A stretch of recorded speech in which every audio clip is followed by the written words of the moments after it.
before we get into the NBA action for today, have to start off the top of the show by talking about the Jared Goff contract extension. He gets a massive deal, 4 years, $212 million with $170 million guaranteed. That becomes an average annual value of $53 million per year. That is the second highest paid quarterback in terms of annual value, only behind Joe Burrow. So he's getting one of those top tier contract extensions and is going to be paid like a quarterback that is maybe a tier below.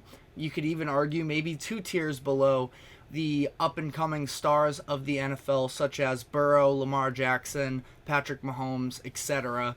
But it sounds like it's going to be guaranteed through 2027, and then there's going to be a team option in 2028.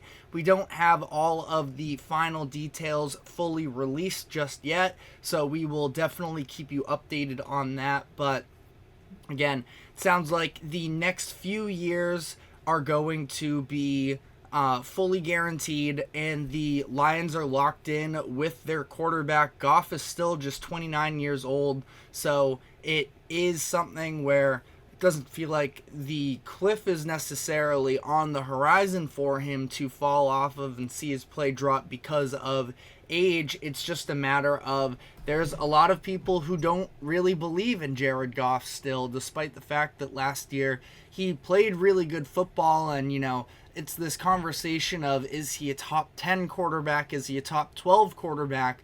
Well, last year, if you at least look at the body of work, he was absolutely a top 10 quarterback in my eyes. Threw for 4,500 yards, led the team to a 12-5 record in an NFC Championship appearance, 30 touchdowns to 12 interceptions, did better against the blitz than we traditionally see him do. That's been one of his main knocks over the years, and he was in a pretty good system in Detroit, but at the same time, it's not like it was this absolutely loaded offense where their offensive line was great, and that really was, in my eyes, the identity of their offense, and being able to have the two-headed monster in the backfield with Jahmyr Gibbs and David Montgomery. But I think that at the same time, Josh Reynolds was the second leading receiver for the Lions last season, and obviously, they're hoping that Jameson Williams can sort of come through and be a big piece for them as they continue to build this thing up. But it's not necessarily an elite receiving core that he's playing with. He needs an offensive line. That is something, like I mentioned, playing under pressure has been a concern with him over the years. Now, for the most part, and we're going to dive into this a little bit more as we go on here, the idea of how are the Lions going to be able to retain all of the talent that they have on the offensive side of the ball now that they are paying Jared Goff $50 million per year. The majority of their offensive line is back. They did lose Jonah Jackson to the Rams in free agency. Jackson is one of the best guards in the league. They end up bringing in Kevin Zeitler instead, though, to replace him, who's coming off of one of his best, if not his best year, his first ever Pro Bowl appearance. So I don't think that we're going to see this offensive line really crumble. We just saw them give out contract extensions to Penei Sewell, their star offensive tackle, as well as Amon-Ra St. Brown, both all-pro caliber players that now they don't have to worry about those contracts, and they've done such a good job through the draft these past couple years that it seems like a lot of these pieces are going to be able to be held on to, and that they're not even going to have to worry about paying them until Jared Goff's contract is just about wrapped up anyways. But that being said, there is definitely some level of concern about, can Jared Goff maintain the level of play that he did last year? He had his best season of his career in my eyes, but again, I think that we can talk about personnel, but one of the main factors in this equation is Ben Johnson, their offensive coordinator. And part of the reason why I think this was such a necessary move for the Lions to make sure that they have Jared Goff is because of the fact that it was seen from the head coaching perspective, and I should say more generally speaking, the coaching staff, that there is a real belief in this team. Ben Johnson, their offensive coordinator, was one of the hottest names in terms of the head coaching search, and he was at least rumored to be the number one target for the Washington Commanders as their next head coach, and he came back and said that he is determined to help this core win a Super Bowl. So how is Goff going to look he's likely going to have a downgrade in offensive coordinator in the next year or so, because Ben Johnson, I would imagine, is going to once again be one of the top candidates for a head coaching job. I think that there are going to be maybe a couple more high-profile job opportunities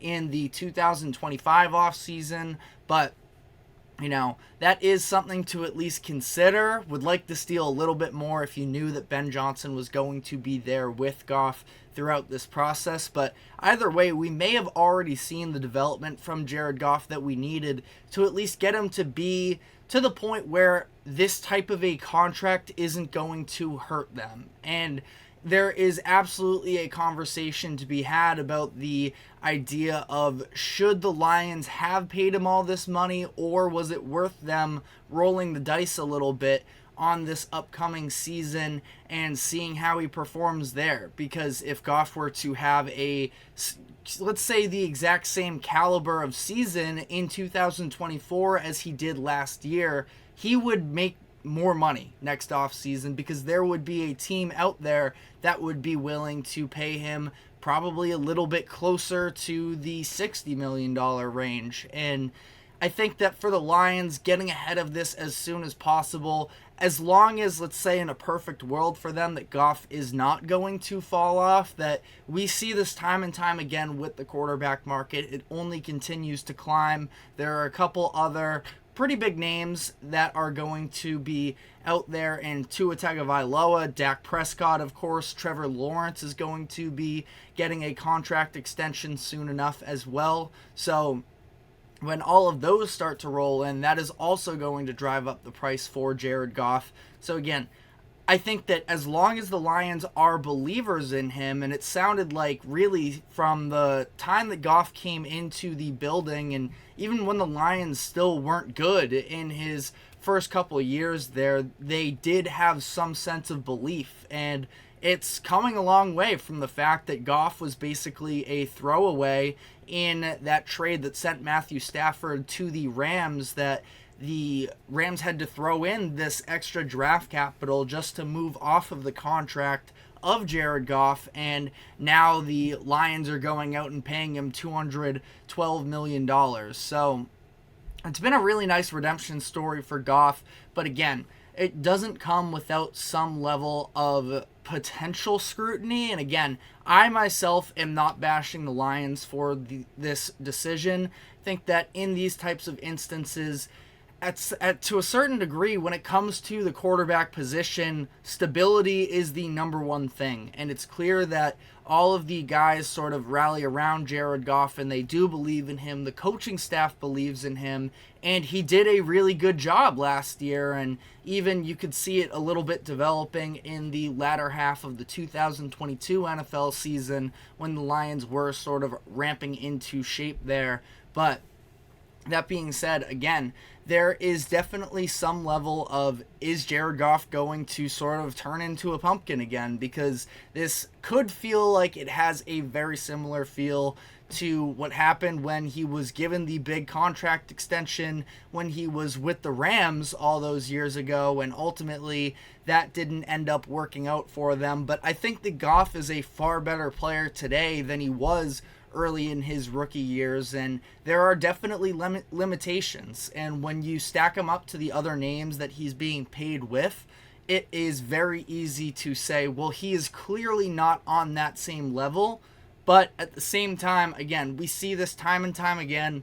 especially, I think that really generally in sports, this happens all the time in NBA off seasons. We see it specifically with the quarterback market more than anything else, that everybody looks like it's overpaid by the time you're 2-3 years into the contract, and you see the way that the contract, the salary caps have jumped up, and the new media deals and everything just allow for more money to be spent. And by, again, 2-3 years into the contract, typically they are buried deeper on the list of the highest paid athletes. So, again, for the Lions, is it a perfect deal? Absolutely not. But I don't really know what their other option is. And I did find it interesting that yesterday Hendon Hooker was trending on social media. Hooker was the quarterback for Tennessee for a handful of years. He was a Heisman candidate until he tore his ACL, I believe it was, his senior year. And definitely, a fan favorite, I would say, at least in terms of college football fans. And the Lions ended up taking him in the third round in, I believe it was the 2022 draft. And it seemed like for Hooker, he could potentially be a low stakes. It was the 2023 draft. Again, a low stakes move to sort of just put him on the bench. Jared Goff at that point was seen a little bit more of a bridge quarterback to the next franchise quarterback, but Goff has taken over. And a lot of people are feeling like Hooker should maybe get a chance and that it's unfair for him. I mean, at this point, he's 26 years old and is yet to take an NFL snap. So from his perspective, this is definitely unfortunate. He was also a third-round pick for a reason. I don't know. And obviously, injury played a big part of that. But I don't think that he necessarily, was ever going to be an NFL star, at least coming out of the gates. And for the Lions, yes, they spent a day 2 pick on him, but it's insurance for the most important position in the league. So I also, wouldn't really heavily scrutinize them for deciding to go up and take Hooker in the third round, 68th overall. It's a pretty high draft pick, but at the same time, again, when you are just sort of building up that quarterback room, I feel like it is obviously the most important part to take care of on your team. So I'm definitely not going to get on their case either way. But the fact that Hooker was trending on Twitter, I just found to be a little bit interesting because of the fact that, he's somebody definitely wouldn't say forgotten. Again, he's still there. He's still, who knows, maybe could end up, getting an opportunity somewhere. But I just don't think that the expectations at the NFL level were ever really that high for him anyways. And if you are sort of coming after Detroit for using that pick, I don't think that they knew at the time that they were going to be giving Jared Goff a contract such as this. And they just wanted to see if things don't work out with Goff. They were sort of, at the time at least, stuck with the Goff contract as a result of the Stafford trade, and he just ended up being the answer for them. Now we'll see how much longer that lasts. Definitely let me know in the comment section what your thoughts on this whole situation are. But we are now going to be taking our first break of the show. When we come back on the other side, we're going to be starting to dive into the NBA playoff action, starting with the Oklahoma City Thunder in a fourth quarter comeback, being able to pull off the perceived upset, at least in terms of betting odds, and end up evening the series as they head back to Oklahoma City. So stick with us, and we will be right back after this short break.